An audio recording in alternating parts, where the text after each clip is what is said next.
Bila sta že na drugem kraju in drugačnem prizorišču. Soba ne posebno velika ali čedna, vendar zelo udobna. V bližini zimskega kamina sedi lepo mlado dekle, tako podobno prejšnji, da je bil Stispuh prepričan, da je ista, dokler ni zagledal nje, ki je medtem postala brhka gospa in je sedela nasproti svoje hčerke. Glasovi v sobi so bili od sile bučni, saj je bilo v njih precej več otrok, kakor jih je mogel Stispuh spričo svoje razburjenosti našteti. In sicer v nasprotju z znamenito čredo iz pesmi ni bilo 40 otrok, ki so se vedli kakor eden, temveč se je vsak od otrok obnašal kakor 40-terica. Posledice so bile nezaslišano razgrajanje, vendar ni bilo videti, da bi se kdo kaj zmenil za to. Nasprotno, mati in hči sta se prisrčno smejali in ob tem od sile uživali.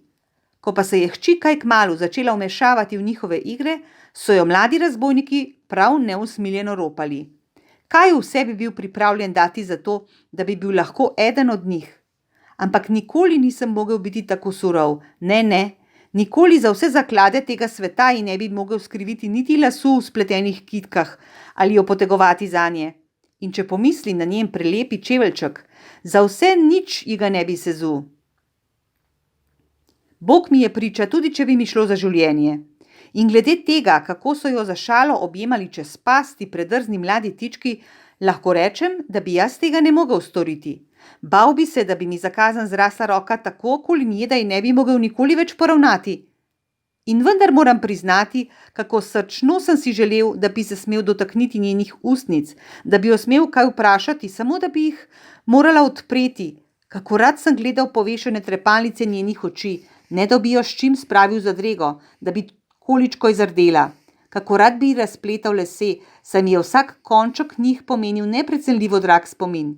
Skratka, priznam, da bi bil vse to srčno rad počel, če bi mi bilo kot otroku količkaj dovoljeno, in vendar se bil toliko moža, da sem vedel, kaj to pomeni.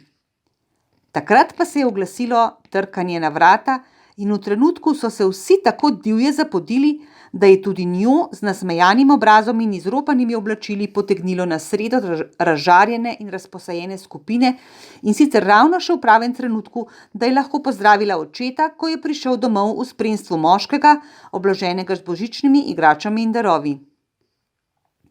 Tedaj se je vzdignil vik in krik in prerivanje in naskok na nosača, ki se ni mogel braniti. Plezali so nanj čez stole namesto po lestvah, mu segali v žepe, mu trgali iz rok rjav zavijalni papir zavite zavoje, se oklepali njegove kravate, se mu obešali okoli vratu, ga bunkali po hrbtu in ga v nezadržnem navdušenju brcali v noge.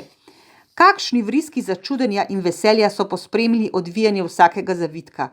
In grozno sporočilo, da so zalotili dojenčka, ko si je ravno potlačil v usta lutkino ponvico, tako da je bilo več kot upravičeno osumljen, da je pospravil tudi umetnega purana, prilepljenega na leseno skledo.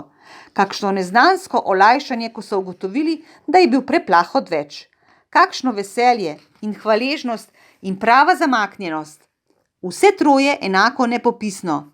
Bodi dovolj, če rečem, da se je otrokom postopoma poleglo navdušenje, da so se izgubili iz sprejemnice in se počasi stopnice na stopnico vzpenjali proti vrhu hiše, kjer so se spravili v postelje in se tako umirili. Zdaj se je Stispuh še pazljiveje kakor sicer zagledal v prizor, ko je hišni gospodar ženo vred sedel k kaminu in se je hči ljubeče stiskala k njemu.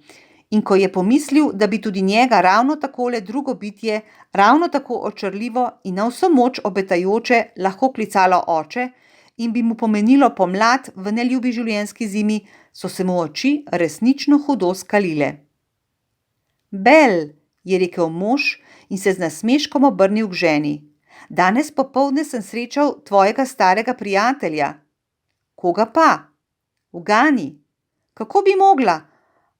Oh, kaj ne bi vedela, je nadaljevala v isti sapi in se zasmejala ob njegovem smehu. Gospoda Stispuha! Tako je, gospoda Stispuha. Šel sem mimo njegove pisarne in ker okno ni bilo zaprto in je imel prižgano svečo, si skoraj nisem mogel kaj, da se ne bi oglasil pri njem. Zvedel sem, da je njegov družabnik na smrtni postelji in tako je v pisarni sedel sam. Popolnoma sam na vsem svetu, si lahko misliš? Duh, je zlomljenim glasom rekel Stispuh, premakni me kam drugam. Sem vam že rekel, da so to samo sence stvari, ki so se zgodile, je rekel duh. Če so, kakršne pa so, zato ne smete obtoževati mene. Odpelji me stran, je zaklical Stispuh. Tega ne morem prenašati. Obrnil se je proti duhu in ko je videl, da ga ta gleda, z obrazom, na katerem je čudo prečudno polno delov vseh obrazov, ki so se mu pokazali, se je spoprijel z njim. Daj mir, odpelji me stran, nikar me ne muči.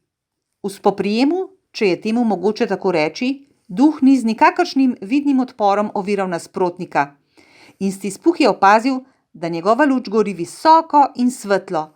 Zato je to nejasno prisodil svojemu vplivu nad njim in pograbil kajfežasto čepico, se sunkovito zganil in jo potlačil duhu na glavo. Duh se je pod kajfežem uskočil, da ga je do kraja pokril, ampak naj mu ga je Stispuh še tako z vso močjo tlačil na glavo, ni mogel skriti njegove svetlobe. Ta je vrela izpod kajfeža v nepretrgani reki proti tlom. Zavedal se je, kako je izčrpan in kako ga je premogla neustavljiva zaspanost, in potem se je zavedal, da je v svoji spalnici. Še enkrat je pritisnil na kajfež in pri tem mu je odleglo. Imel pa je komaj še toliko časa, da se je opotekel proti postelji, ko je že trdno zaspal.